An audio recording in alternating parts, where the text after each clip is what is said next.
If you were pulled over by the police in BC in 1996 and they made you blow into a roadside breath tester, breathalyzer, you probably blew into one of these. And if you were pulled over in 2006 in British Columbia and the police officer made an approved screening device demand, you probably blew into one of these. And if you were pulled over in 2016 in British Columbia and you were asked to provide a sample into a roadside breath tester and approved screening device, you probably blew into one of these.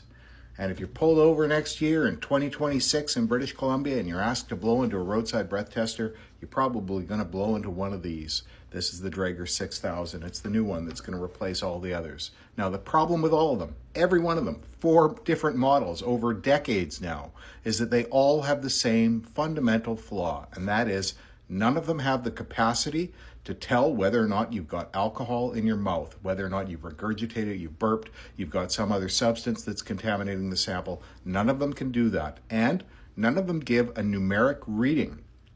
So if, for example, the first time you provided a sample and a numeric reading said you blew 180, and you blew another time, 15 minutes later, 10 minutes later, and you blew 120, we would know those samples are unreliable because of some contaminating thing. But because in BC, they never give a numeric reading, we always have the same problem. We've got devices with no capacity to detect the presence of mouth alcohol or some other contaminating substance, and none of them give a numeric reading. So we don't know whether or not the sample has that level of integrity that we would like to see, particularly in BC, where we punish people on the basis of roadside breath testers.